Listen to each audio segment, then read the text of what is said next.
Minha irmã me chama de gananciosa por cobrar aluguel dela depois que ela trouxe homens para o meu apartamento e não contribuiu em nada, mas eu troquei as fechaduras e a deixei sem ter onde dormir.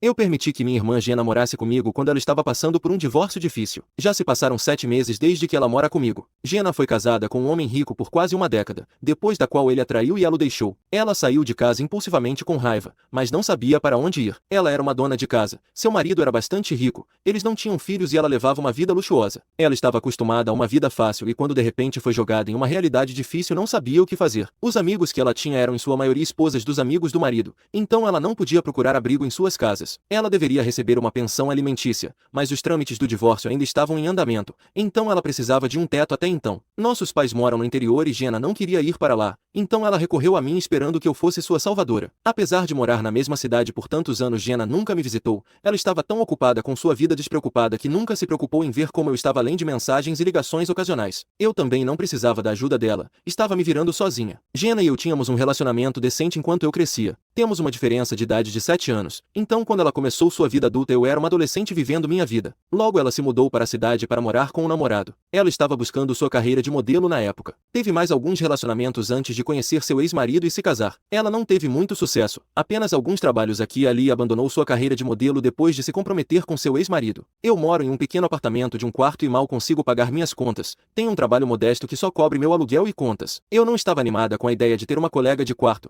e menos ainda com a minha irmã que tinha a reputação de ser exigente e irresponsável. Eu disse a ela que eu não tinha um lugar elegante como sua casa de 4 quartos, mas ela me garantiu que dormiria no sofá enquanto eu poderia ter meu quarto. Ela disse que estava no ponto mais baixo de sua vida e que tudo o que precisava era o básico, um teto sobre sua cabeça. Ainda assim eu tinha minhas dúvidas, mas ela me convenceu dizendo que a traição a tinha tornado mais forte e que agora queria assumir o controle de sua vida e conseguir um emprego. Eu concordei relutantemente em deixá-la ficar comigo até que ela pudesse se reerguer. 7 meses se passaram desde então e ela ainda está lutando para se tornar independente novamente. Olhando para trás percebo que fui ingênuo ao pensar que seria um arranjo temporário. Gena se mudou com toda a sua bagagem emocional, financeira e literal. Minha vida nunca mais foi a mesma. As primeiras semanas foram difíceis. Ela chorava dia e noite. Muitas vezes se trancava no quarto, chorando e gritando com seu ex-marido ao telefone. Tentei ser compreensiva e dei a ela o espaço que pensei que ela precisava para a privacidade e lidar com a situação. Ela estava passando por um momento difícil. Houve muitas noites em que eu dormi no sofá e deixei minha cama para ela. Seu divórcio estava em andamento, então ela tinha que comparecer a reuniões com advogados ou comparecer perante um juiz. Isso era frequente durante os primeiros 2 ou 3 meses e depois disso ela quase não saía. Ela passava a maior parte de seus dias relaxando no apartamento, assistindo televisão e navegando em seu telefone. Ela não estava fazendo muito em termos de procurar emprego, mas me garantia que estava apenas dando um tempo e que logo começaria a procurar trabalho. As semanas se transformaram em meses e minha paciência começou a se esgotar. Gena estava morando comigo há mais de 7 meses e nenhuma vez contribuiu para o aluguel ou as contas. No começo eu não me importava de cobrir as despesas pensando que ela só precisava de tempo para aceitar a realidade. Sair de um casamento de uma década não é fácil. Eu fui compreensiva com ela porque sua vida tinha virado de cabeça para baixo em um piscar de olhos. Mas então na semana passada perdi meu emprego. Foi um golpe duro. A empresa para a qual eu trabalhava faliu. Cheguei em casa e desabei. Aquele emprego significava tudo para mim. Chorei contando a ela como iria lidar com as despesas. Pensei que meu desemprego a motivaria a agir, mas acho que ela tomou tudo como garantido. Embora ela tenha dito para eu não me preocupar, que encontraria um emprego e contribuiria, duvido muito que suas palavras sejam sinceras. Não a vejo se mexendo para procurar trabalho. Agora, minha preocupação é que não acho que posso cobrir o aluguel e as contas com o seguro-desemprego, e o estresse de manter um teto sobre nossas cabeças está se tornando insuportável. Eu disse a Gena para se mexer, mas toda vez que toco no assunto do aluguel ela desvia a conversa dizendo: Estou procurando emprego. Ou, começarei a te pagar assim que receber minha pensão alimentícia. mas nada se materializa, nem trabalho, nem esforço e nem aluguel. Cada vez que fico brava com isso ela começa a chorar sobre sua vida miserável. Ela me diz que assim que seu divórcio for resolvido ela me pagará cada centavo que gastei com ela. Não me apego às suas palavras porque sei que ela tem seus próprios problemas para resolver, e também não quero seu dinheiro, só quero me livrar dela. Comecei a me ressentir da presença de Gena em minha casa. Ela parece completamente alheia às minhas lutas. Sim, ela me ajuda com as tarefas domésticas, mas não é suficiente. Quero que ela se vire sozinha, mas também não posso expulsá-la sabendo que ela não tem para onde ir. Atualização. Obrigada pelos comentários. Desculpem a demora na atualização. Tenho estado ocupada lidando com 2 empregos. Sim, consegui trabalhos de meio período e estou ganhando algum dinheiro com eles. A situação com minha irmã piorou quando fiquei desempregada por algumas semanas. Eu a vi se esforçando para encontrar um emprego para si mesma. Ela conseguiu um trabalho como recepcionista e o manteve por um mês. Quando consegui os 2 empregos de meio período ela largou o dela. Ela pensou que eu poderia cuidar de tudo já que meu salário combinado dos 2 empregos é equivalente ao meu último emprego de tempo integral, mas tenho que trabalhar 12 horas por dia. Perguntei a ela o que aconteceu com seu trabalho. Ela disse que pediu licença para comparecer a audiências judiciais e por isso foi demitida. Eu disse claramente que ela precisava encontrar um emprego ou algum outro meio para pagar o aluguel e as contas. Ela não gostou, mas encontrou outro emprego e disse que pagaria suas contas. Ela começou a trazer sua própria comida e não tocava na minha, mas não houve contribuição para as contas ou o aluguel. Quando perguntei, ela disse que seu salário é muito baixo e que está gastando a maior parte em comida e outras despesas. Ela disse que está procurando um emprego que pague melhor e que então pagará o aluguel. Franzi a testa e ela disse que pagaria as contas atrasadas de todos os meses juntas assim que conseguisse um emprego melhor ou a pensão alimentícia. Quero que ela se mude, mas ela não pode pagar nem o aluguel mínimo.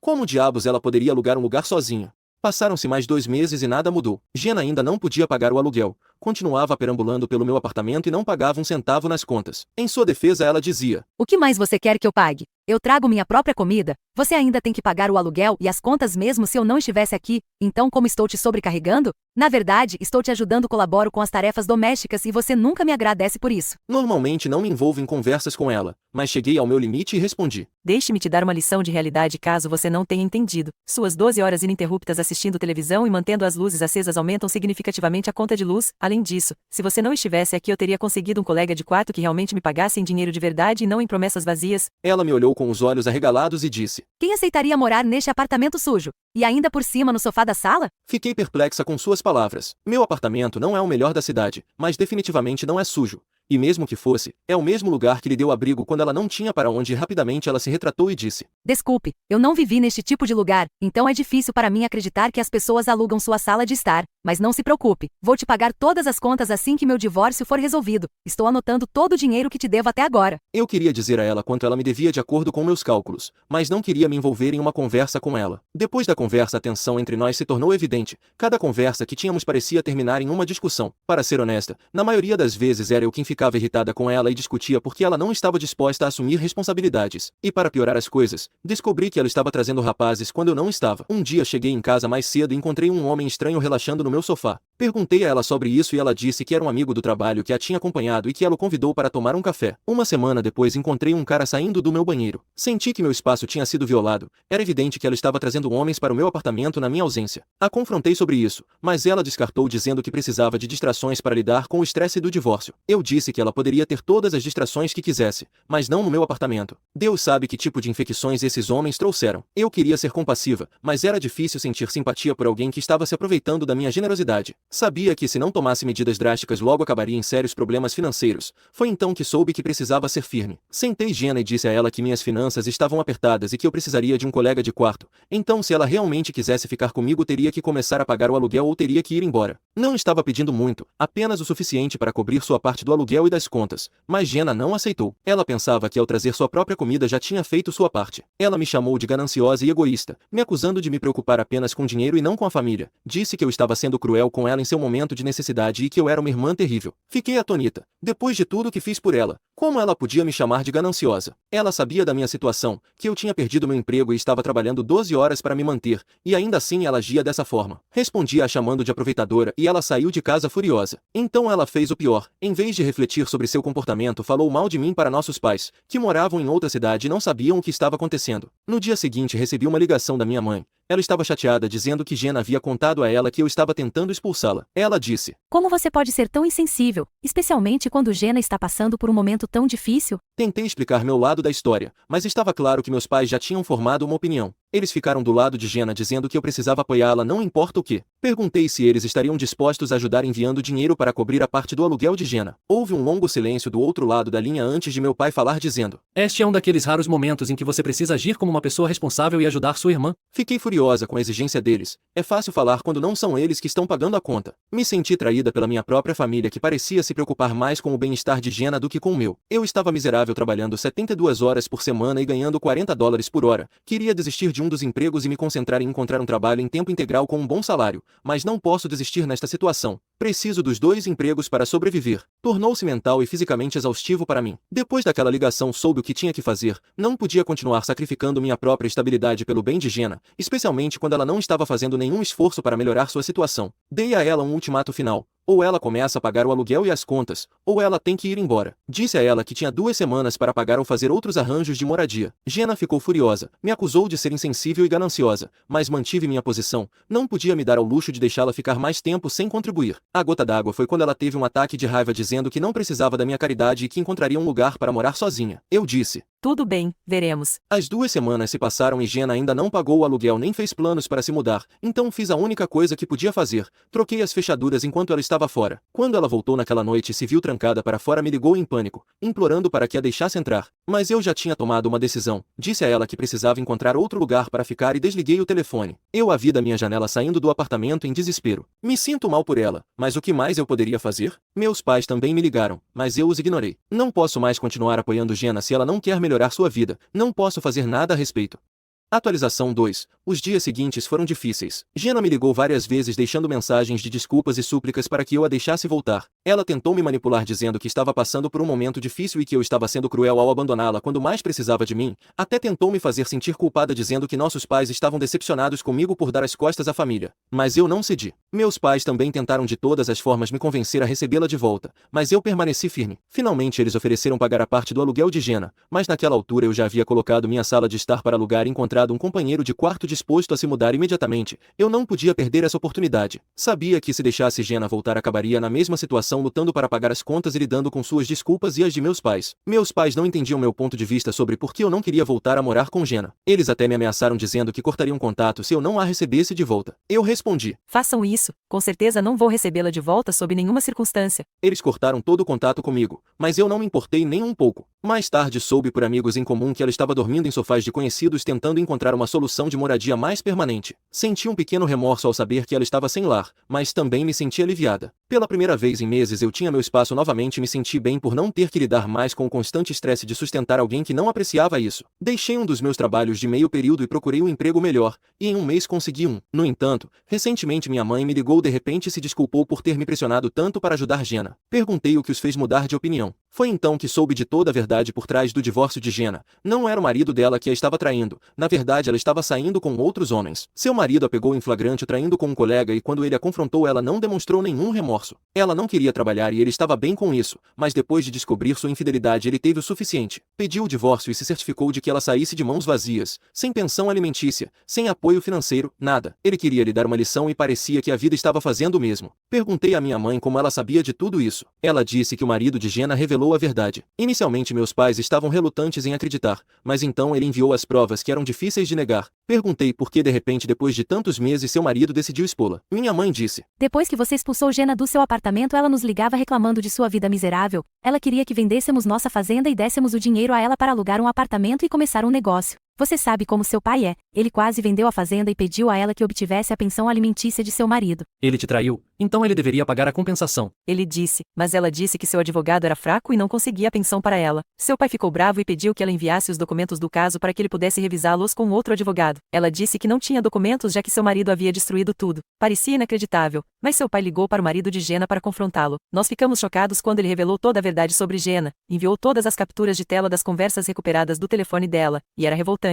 Desde então a gente cortou contato com ela e disse para ela nunca mais voltar para casa. Eu sei que a pergunta óbvia aqui seria: como é que minha família e eu não sabíamos o verdadeiro motivo do divórcio? Na verdade, Jenna e seu marido mal mantinham contato conosco. Ele nunca visitou meus pais e Jenna nunca o apresentou. Até mesmo o convite para o casamento foi apenas uma formalidade. Meus pais compareceram como convidados, mas eu não fui. Tinha outro compromisso naquele momento. Ela que visitou meus pais apenas 3 ou 4 vezes nos 10 anos de seu casamento, e de acordo com seus relatos anteriores, seu marido era um homem gentil e generoso que lhe proporcionava uma boa vida e a deixava viver como queria. Então, finalmente a verdade sobre Jenna veio à tona e meus pais viram sua verdadeira face. Quando soube dos detalhes não pude evitar sentir uma sensação de alívio. Jenna sempre foi imprudente e egoísta, e agora finalmente estava enfrentando as consequências de suas ações. Ela havia cometido um grande erro. Seu marido tinha todo o direito de cortá-la fora e eu percebi que ao expulsá-la do meu apartamento fiz a coisa certa. Caso contrário ela nunca teria conseguido sua parte do aluguel porque nunca teria recebido uma pensão. Não foi fácil enfrentá-la, especialmente quando meus pais me pressionavam para que eu cuidasse dela, mas eu sabia que não podia deixar que ela me arrastasse com ela. Tive que priorizar meu próprio bem-estar, mesmo que isso significasse ser rotulada como uma má irmã.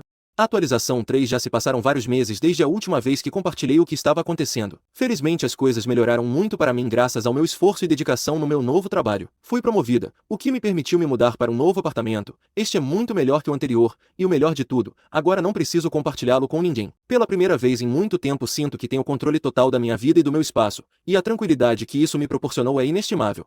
Quanto a Jenna, sua situação não mudou muito. Recentemente ela voltou a entrar em contato com nossos pais, desta vez pedindo-lhes que lhe concedessem um empréstimo para abrir um negócio. Ela estava procurando uma maneira rápida de voltar a ter uma vida confortável, mas não parecia entender que para administrar um negócio é preciso mais do que apenas vontade de ganhar dinheiro. Meu pai, que sempre foi direto, disse a ela que não faria isso. Ele a lembrou que ela nunca havia trabalhado em sua vida e que não tinha ideia do que era administrar um negócio, o que estava fadado ao fracasso desde o início. Em vez de simplesmente rejeitá-la, meu pai lhe ofereceu algo mais sensato, que ela se mudasse para a fazenda e começasse a trabalhar lá alimentando os animais e realizando outras tarefas cotidianas. Ele explicou que isso ajudaria a aprender o valor do trabalho e da responsabilidade e que em alguns anos, se ela se mostrasse capaz, eles poderiam considerar a ideia de um empréstimo para um negócio. Mas como era de se esperar, Jenna recusou categoricamente, disse que esse tipo de trabalho parecia muito sujo para ela e que não era o que ela tinha em mente para seu futuro. Depois dessa conversa, Jenna me ligou. Embora a princípio não tivesse intenção de atender, decidi fazê-lo por curiosidade. Fiquei surpresa ao ouvi-la se desculpar, mas rapidamente percebi que seu pedido de desculpas não era sincero. Em vez disso, ela tentou me convencer a falar com nossos pais para que reconsiderassem o empréstimo. Ela até tentou usar nosso relacionamento recém-restabelecido como uma espécie de garantia, dizendo que poderíamos trabalhar juntas no negócio e que compartilharíamos os lucros. Mas me mantive firme e disse a ela que não. Expliquei que agora tenho minha vida em ordem e que não estou disposta a arriscar minha estabilidade por algo tão incerto. Depois disso, ela tentou se mudar de novo comigo. Agora tenho um quarto extra que uso como uma espécie de escritório e para sentar e ler, o que suponho que ela saiba através dos meus pais. Ela me disse: Agora você tem mais espaço e um emprego melhor. Talvez você possa me deixar ficar algumas semanas até que eu possa melhorar um pouco minha vida. Sabia que essas semanas se transformariam em meses e, se eu não tomasse cuidado, talvez anos. Então eu disse a ela que não. Jenna não aceitou bem minha resposta e, como era de se esperar, ficou furiosa. Disse que eu sempre fui a irmã cruel e egoísta e que eu não deveria me surpreender se ela decidisse cortar todos os laços comigo. Finalmente desliguei e não ouvi o resto das coisas que ela tinha a dizer. Também bloqueei seu número, embora não fosse seu número antigo, porque esse já havia sido bloqueado antes. De qualquer forma, na conversa antes de ela perder a paciência e começar a gritar comigo, ela me disse que estava morando com uma amiga e que estava vendo como começar seu negócio. Fiquei feliz por ela porque agora não é mais meu problema, é de outra pessoa. Mas isso é tudo que posso contar sobre minha vida e minha irmã no momento.